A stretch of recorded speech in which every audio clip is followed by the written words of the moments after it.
What is going on, guys? Welcome to the channel. If this is your first time visiting, please definitely consider subscribing if you want to see more super content, drag racing, roll racing, literally any form to motorsports.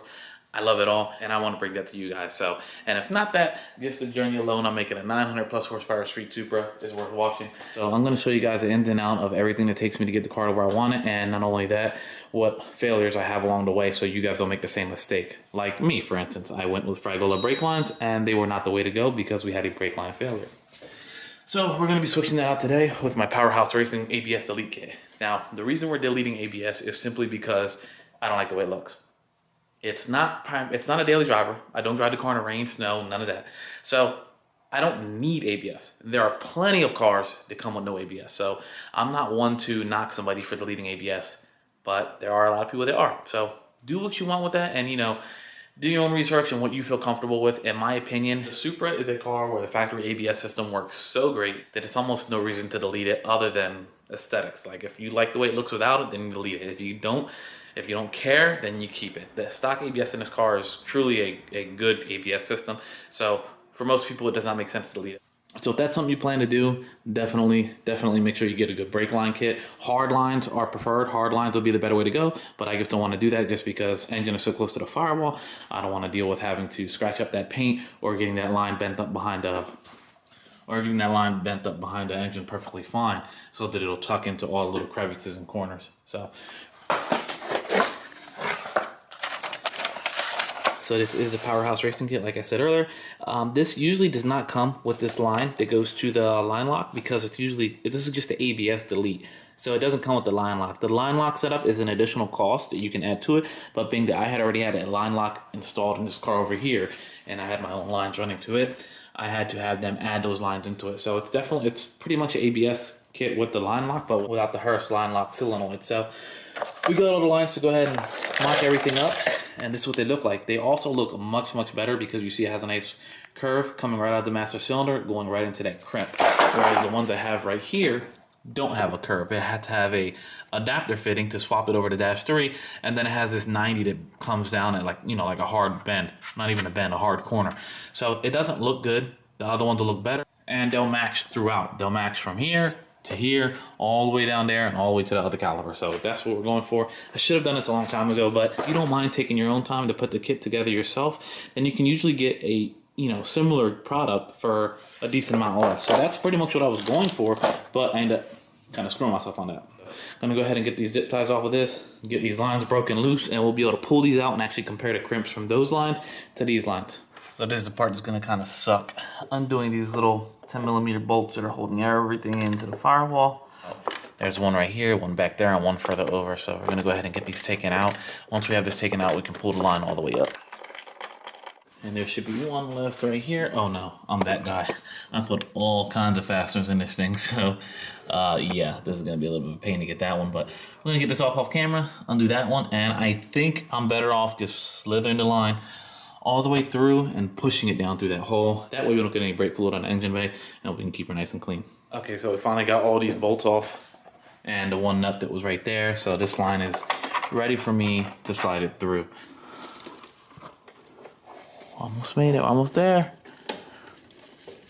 There we go. Let's push this all the way through. It's no longer our problem. Oh, and if you're wondering why I got all this ripped apart after I just put that new catch can in, it's simply because I'm getting everything powder coated. So everything will be nice, powder coated and cleaned up. And the strut brakes will finally be on. And we'll find out for sure if it looks good or not, because I was always in the air if I liked it or not, and I didn't put it on because of that, but it needed to be cleaned up anyway. So we'll see here soon. Okay, so I figured this was my best bet on getting the lines organized and ready before I start pulling the lines off of that. I went ahead and got the front port line coming out, which is going to go to the rear brakes. So I'll just tease it off, and then it goes down and stops right there because it'll go to the hard lines around the frame rail, and it'll go all the way to the back of the car. Then this is the rear port on the master, which is actually for the front brakes. It comes out, will go to my line lock. From the line lock, it'll go down to a T. That T will split the two front calipers, and that's the lines that I'm going to need for each side of that. So we won't be needing this adapter anymore because the fitting already has this. Down here for now, so I don't know if any fluid's going to leak out, so I want to, yeah, a little bit came out, not a lot.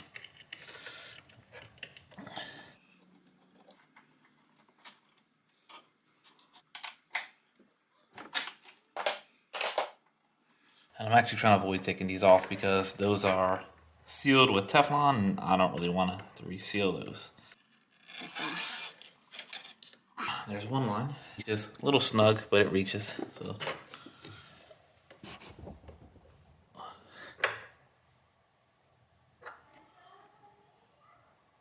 And we got one, so you can see it's tucked in further. It's got a nice bend. It looks way cleaner. And it's a lot less hang on the bottom. So I'm gonna go ahead and get the other stuff done off camera. That way I can hurry up and get it done. And then I'll show you guys what it looks like after it's done.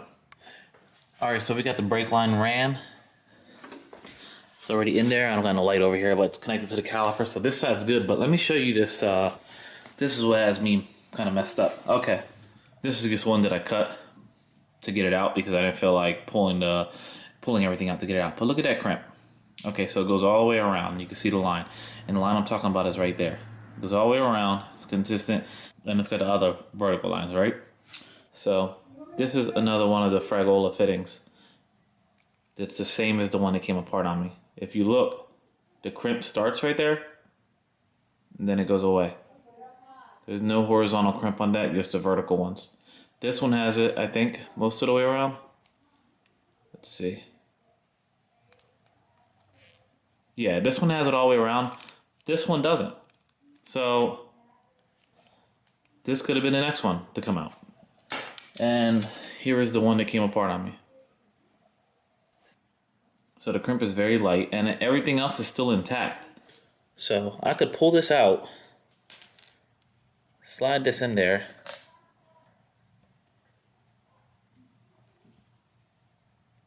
Look at that.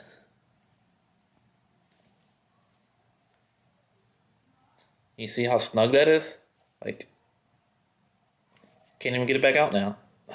You might not be able to pull them out, but that doesn't mean they're any good because obviously, like, I can't get this one back out. I could probably pry on it real hard to get it with some pliers, but what I'm saying is it might have felt like a okay crimp, but it doesn't hold. It didn't break. It didn't do anything. It literally slid out of the crimp. So yeah, we're done with that. The rest of them, like this one's still good. With this 90, I could repurpose that later on. These two are two of the Fragola ones that I'm throwing out. This 90 is fine. This one I can reuse for something else. The T-fittings I can use for something else. And this 90. Even these brake lines, these are what came off the car. Because the Powerhouse Racing one is all one piece. These could be reused for something else. But these Fragolas, they're going in the trash. And it kind of sucks I cut this one. I didn't have to cut this one. It was one of the good ones. But for comparison, this is a Powerhouse Racing crimp. Look how good that looks. All the way around. Looks way better. It's consistent all the way around. Look at that. On each line, they're consistent.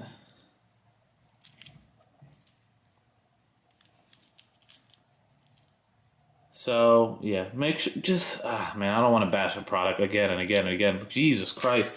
All right, so we finally got it all done, and this is what we're looking at right now. We went ahead and installed a new grommet right there, so the line isn't rubbing against the bare metal of the car. Block this one off since we're not using that hole anymore. And did the same thing for the other side over here. So before, the brake line used to run through this hole, I believe. So we blocked her off, got a rubber grommet right there.